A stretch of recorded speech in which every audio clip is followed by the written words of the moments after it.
It is time to triple up on Man City players with their unbelievable fixtures and a double in game week 25. The big question that's left to answer is, should one of those be Erling Haaland? With a major injury update, I have the answer for you. So in this video, I'm going to reveal the best game week 22 wildcard team. And even if you aren't activating the chip, it's going to tell you the best players to buy over the foreseeable future. So you don't want to miss this video. As always, make sure you drop a like. Make sure you smash that subscribe button. Without further ado, let's get into today's video. So first up, the most important thing before building any wildcard team or bringing in players, we need to look at the fixtures coming up for the foreseeable future. And this is one of the most important times of the season to do that because of the upcoming double and blank game weeks on the horizon. Please do not ignore those. So I've got the fixture ticker here, and the ones at the top are the ones with the best fixtures, and the ones at the bottom are deemed the worst. Man City being top of the tree, and we're first up going to address those because I'm talking about triple up on Man City, and once you see the fixtures, you're going to understand why. So looking at these games, game week 22 at home against Burnley, an unbelievable entry point for those that are looking to bring in those attacking or defensive options. After that, game week 23 away against Brentford, game week 24 at home against Everton.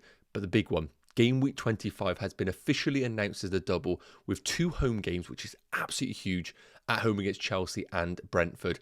I think if game week 22, 23 and 24 wasn't enough, having those players in place for this double in game week 25 seems absolutely imperative to your FPL teams. And the big factor as well, they don't blank in game week 26. They have quite a favourable game away against Bournemouth before welcoming Man United to the Etihad in game week 27. Looking at those fixtures, I just don't think that anybody can look at those and think that they don't need triple Man City. If not this game week, then definitely by game week 24. So if you haven't had them on your radar, they need to be. You can see the rest of the teams coming down, but I want to highlight those that have had doubles and blanks announced because that's really what the main discussion needs to be. So you can see Brentford up here. They have a double in game week 25, and similar to Man City, don't blank in game week 26. So their double is really difficult in 25 at home against Liverpool and away against Man City. However, we've seen the return of Ivan Toney, and this is a guy who is FPL pedigree based on last season. And I do get the attraction of a lot of FPL managers investing in Ivan Toney. The fixtures either side are pretty rough though. Away against Spurs, at home against City, away against Wolves, and even after the double, they have West Ham and Chelsea. So it isn't a great run, but because of the double in itself and the talismanic figure of Ivan Toney, I do get it if managers do want to invest in him, especially just being a penalty god, obviously, in the game. Now, look at the other teams. We don't have any other doubles announced in game week 25 right now, but we do have blanks in game week 26, and that is going to include Spurs, Liverpool, Luton and Chelsea. You can see that over here in the block of red. And that is because of Liverpool and Chelsea being involved in the Carabao Cup final, so the fixtures that they had have been postponed. Now, we don't know when the Chelsea-Spurs game is going to get rearranged. We haven't really got any idea, but there is an understanding that there could be an opportunity for the Liverpool-Luton game to be moved from game week 26 into game week 25. And that would leave Liverpool with a double game week 25 of Brentford away and Luton at home. And obviously Luton would double as well, but I don't think we're really that interested in their players. Now, if that was to be announced for Liverpool, that makes them a very, very interesting team to invest in because we look at the fixtures at home against Chelsea, away against Arsenal. Not the best next two, but then they have Burnley at home, Brentford away, and possibly also Luton at home in that double game week 25. The big difficulty will be navigating game week 26 when all of those players do blank. So we do need to wait off to see if we do get any double game week 25 news. If we do, I think Liverpool become very, very important for our FPL teams. And then we navigate game week 26 how we need to, whether you play a free hit, which I don't advise, or you look to potentially just slightly come off some of those assets that do blank in game week 26, especially if you do hold other assets from Spurs and Chelsea. But it's really important to highlight the fixtures coming up. Obviously, take a screenshot or let me know if you have any questions regarding this in the comment section. Let's move on to those important Man City injury updates. Now, we know that the Man City fixtures coming up are unbelievable with that double game week in 25, and we really do need to invest in those attacking options. But the big issue in the game has been, who do we buy? Because there's been a lot of uncertainty about both Haaland and Kevin De Bruyne, arguably probably their best players and obviously one of the best FPL options in the game. So we've had recent quotes from Pep Guardiola, and I think this has given us a bit more clarity on what to do going into game week 22. So first up, Kevin De Bruyne. We know that he came on for that unbelievable appearance against Newcastle in the league, and he has stated, Pep, from the recent quotes, that he was ready to play 90 minutes going into tonight's game against Spurs in the FA Cup. He said that he's trained really well, and the important thing is accumulating training sessions, recovery, and his leg is behaving well. Based on these quotes, I think Kevin De Bruyne is ready to play 90 minutes from now onwards. And that is a little bit of a worry for those that don't invest in him going into game week 22 and beyond with that amazing home fixture against Burnley. Now, again, I need to repeat, Man City do play Spurs tonight in the FA Cup, and that should give us a bit of an indication on the fitness of both of these players. Because when we look at the quotes regarding Erling Haaland, he has stated in another quote that Haaland isn't available for selection in tonight's game against Spurs, and that puts me off a little bit going into game week 22. He has stated that he hopefully will get some minutes against Burnley, but that does scream out like a substitute appearance. I'm not really getting any positive feelings about him actually starting in game week 22, and it makes it a bit more confusing for FPL managers on what to do with their transfers. So based on these quotes, I think for free transfers, I don't think buying Erling Haaland is a wise move tonight unless we get real clarification from Pep that he can actually start.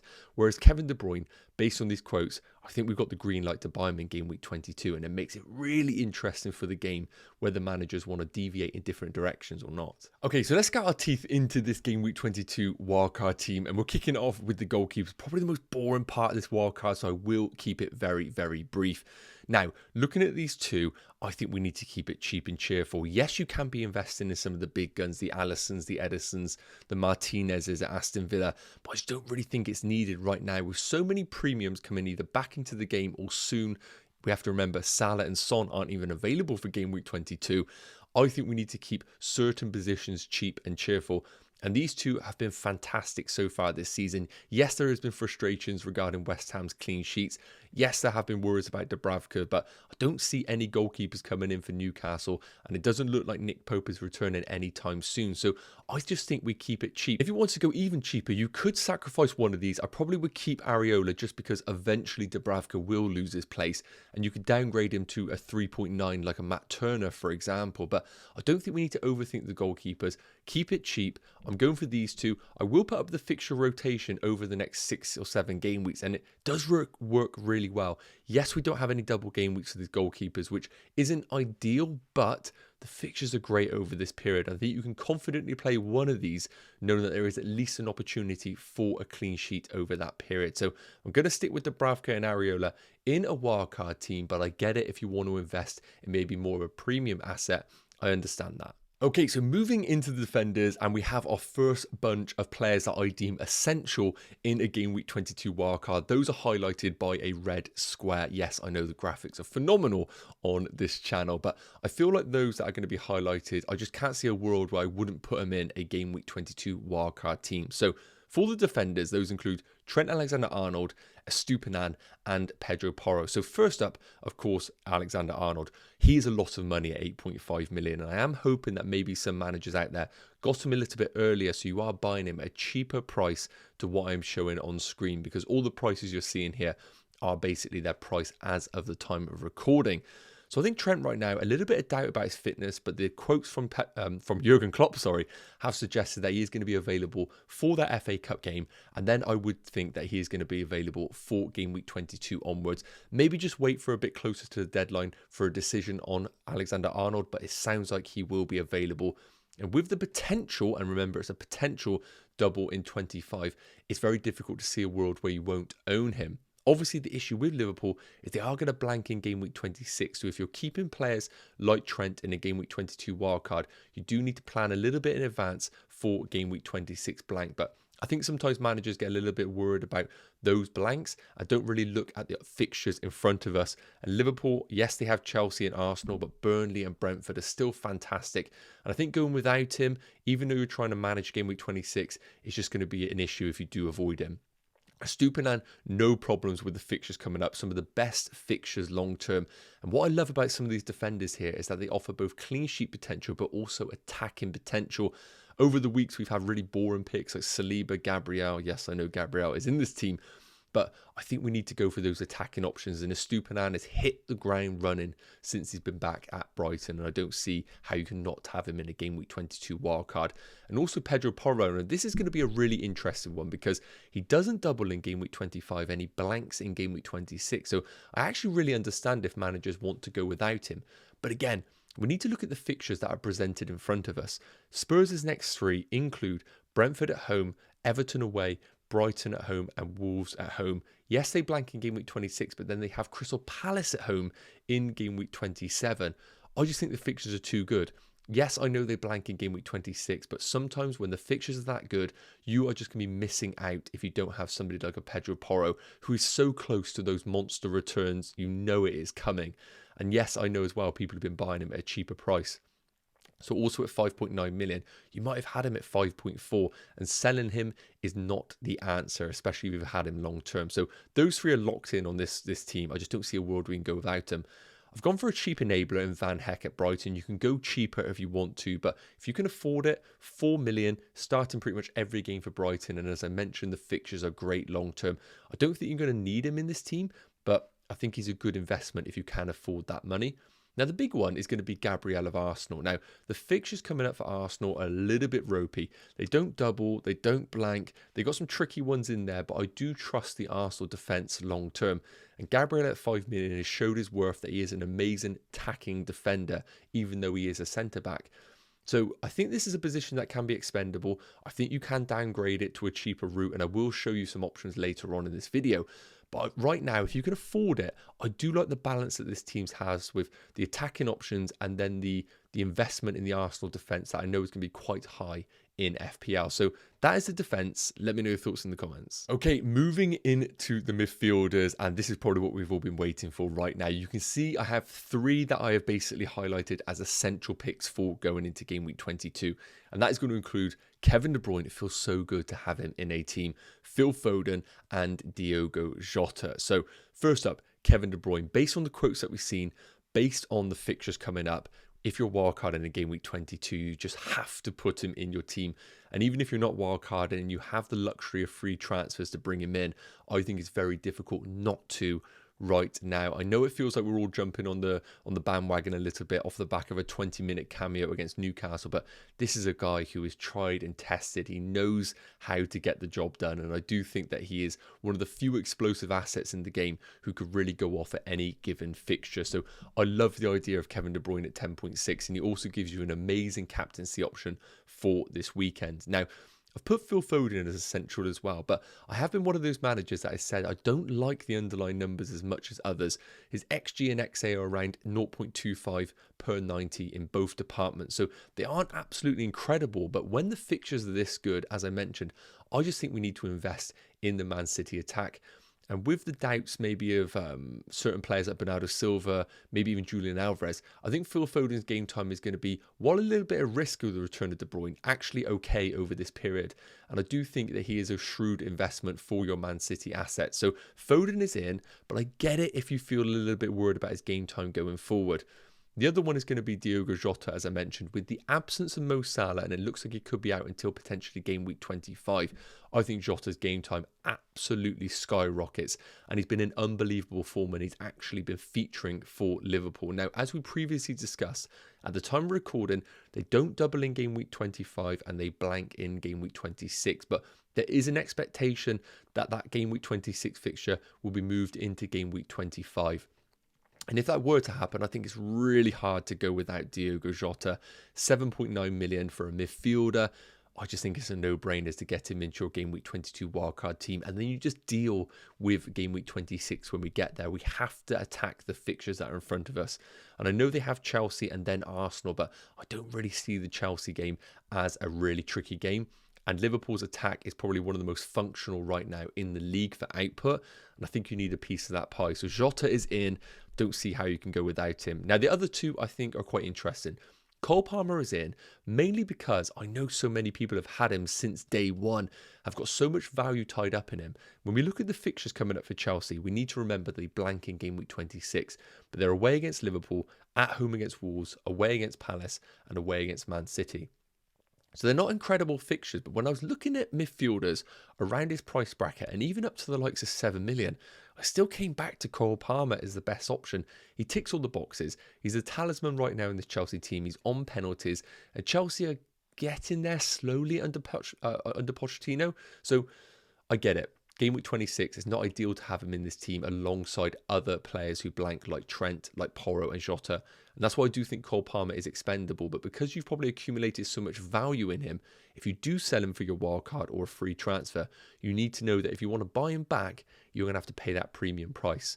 Last time I got Garnacho, 4.8 million. I don't love it, I can't lie. I don't really like the investment because Man United's attack is really ropey. Garnacho, I think, is just a very difficult player to predict because I think everything is going to function through Marcus Rashford, and Garnacho is going to pick up a lot of the scraps. The fixtures are okay for Man United. I've just put him in there as a functional midfielder, but it's worth noting this wildcard would be more towards a 4-4-2, and I think then we can lean towards Garnacho as maybe a first or second sub in this team. But let me know your thoughts in the comment section. I am going to show you some midfield alternatives, but I think these are great picks for a Game Week 22 wildcard. And last up, we have the forwards, and this is the big issue with going with a wildcard in Game Week 22.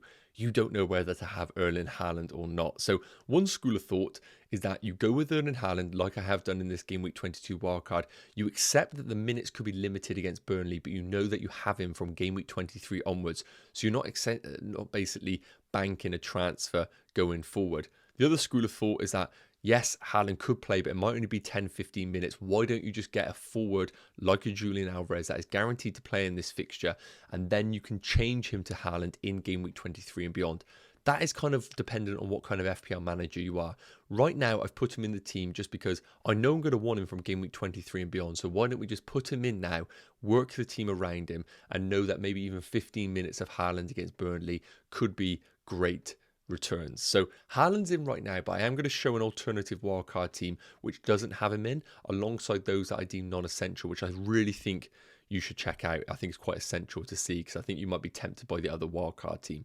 I've put Watkins in at 8.9 million. Now, with the upcoming fixtures for Aston Villa, they're actually second best over the next 7 game weeks. So we need to not forget that. I think it's all of a sudden the sort of thing where Watkins has been a little bit poor. Darwin Núñez has hit the ground a little bit. So we're just going to sell Watkins. But we need to remember this is a guy that ticks all the boxes.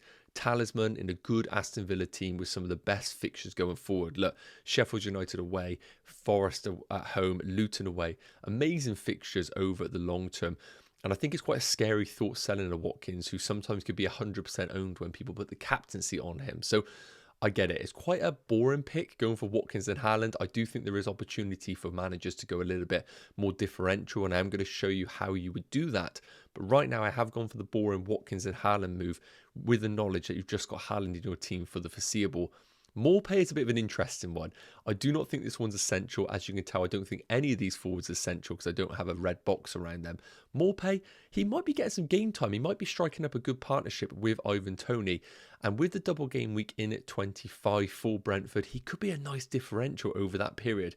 He is 4.9 million, so if you need to save some money, that would probably be the first player I would sack off.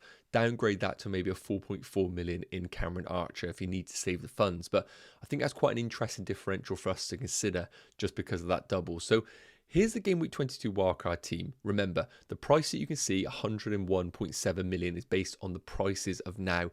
I think you could get this a lot cheaper because you've probably owned some of these players a lot earlier and accumulated value over time. So I like the team. I don't love it, hence the lack of boxes on essential players that I deem. So what I'm going to do now is show you an alternative wildcard team. And I can't lie, when I built it, I looked at it and thought, I may even prefer this team. So I'm going to show you it now, and you have to let me know your thoughts in the comments. Okay, so here is the alternative wildcard team. And I can't lie, this is one for those managers that are just looking for real upside chasing. So goalkeepers stay the same, and obviously those that are in the red boxes that I deem essential have stayed the same.